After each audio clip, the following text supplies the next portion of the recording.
So you touched on a lot of those points about there being these sort of different verticals in the crypto or digital asset industry. There's like cryptocurrencies, there are crypto commodities, then there are these utility token crypto tokens. How do you think that regulation will, I guess, regulate all of them separately? What is the difference between how they would be regulated and how which ones would be most adopted given the regulation that regulates them? So we can also describe the difference between the three verticals. Yeah, I actually like kind of the approach of Liechtenstein to ask for any type of token for the same information, basically. I think that makes it really easy, right? Distinguishing between the security tokens requiring a formal prospectus, where you have to write, I don't know, hundreds of pages according to a given set of topics, but the regulator is not really checking the content, but rather checking if all the topics had been addressed, which I think causes a lot of confusion, right? I still believe a lot of people out there believe actually the content was checked by the BaFin, what they never do, right? So not really sure that this is ideal. So I would really, I think it's important to create transparency. So to really require for any kind of token a set of information, but I would not require the approval requirements by BaFin, at least for certain tokens.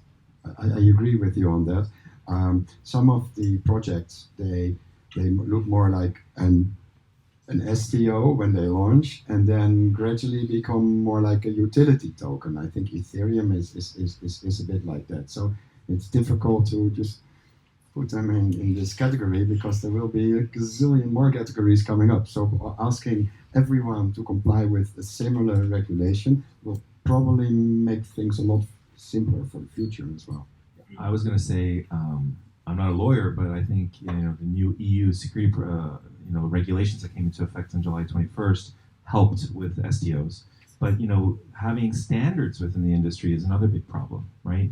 Where a lot of people compare the crypto industry to the internet, right? The internet, really revolutionized access to data, and now we're seeing, what blockchain is doing, for, let's say, financial applications or even other use cases. But I think we don't have standards. And so you look at the internet, it started with TCP/IP, and then it went to www, HTTP. All these protocols came in, and we see a lot of protocols, but we don't see a lot of use cases that are actually that have real business value out there today, other than maybe payments and speculative investments. So I think for the industry to really move forward, we need to see more collaboration in industries or in governments where we start to push standards to help with data interoperability, right? Exchange of data, or the exchange of assets, or whatever it may be. And the evolution of standards, I think, is important. So. I mean, we have to face that not the best system will probably succeed. So this is my video beta and VHS answer to it. I mean, beta was supposed to be the technology best system in the video sector, but VHS survived and succeeded because it had a mass adoption. So in the end, that's I like Liechtenstein and their approach, but in the end, you need a large community that's backing it. And Liechtenstein, I've been there on Monday, and it's quite small. And yeah. And it's nice, it's lovely, but it's quite small, and they have to approach the European Union and with their approach, but I doubt that they succeed. So we have to push, and we have to really support the European lawmaker to have a legal framework that's working all over Europe, and then we have a 400 million people market that we can address. And then my daughter is 8. She grew up and doesn't know a time without a smartphone, because the smartphone is just 12 years old, but it feels like it has been there forever. And she will grow up, and smartphones and smart devices she doesn't even know what is a bank or going into the bank. She will have it on a click. And I think lawmakers are seeing this, and they have to prepare the legal framework for the next generations. And it's a development, and of course not everything is perfect at the beginning, and there will be hiccups, and there will be the battle between standards, but it's moving. I mean, for us, you all have to live with it. We have to live from it as lawyers. That's a good thing about it. It's making progress, and we should really not. I think you said it. We should not really focus on technology. We should make it just plug and play, easy, and that's the standard. And why is Ethereum so popular in the SEO? Because it's mass adoption. 80% of the SEOs are in Ethereum, and you have a lot of libraries and smart contracts. And yet they're better technology. If you say that.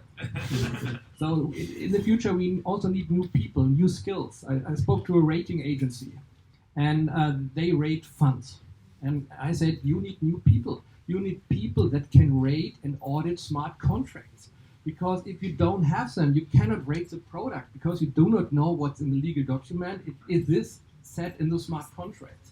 So there will be a totally different approach how we see the financial industry in the future, and totally new skills are in need from all the people that want to get involved. And everybody has to find his role in it. And if he finds his role and is really adding something to it, then he can charge for it. And that's really a change. And a lot of bank CEOs have to, or do not have the mindset to see that the old system is going down and that the new challenging system is going up.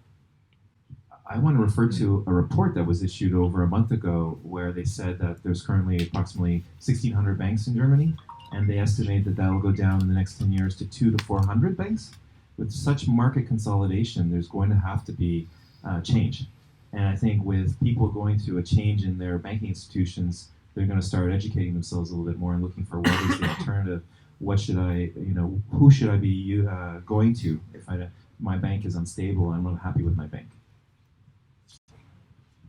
I think we really talk about a new infrastructure of the future, and we will be probably more dependent upon this digital infrastructure than upon the streets outside. And we really must give some thinking into how we want to have this built. And this is the time now where we can take influence on that. And I think that's something we did not really do yet. But we need to get together, and it's an interdisciplinary question. You need to have not only the tech people involved, but obviously also people from political science, from sociology, and from law, from philosophy. And it's time to gather all these people, and I see this starting now on a global basis. Small groups getting together, trying to get their heads around how this should be built in a sensible manner.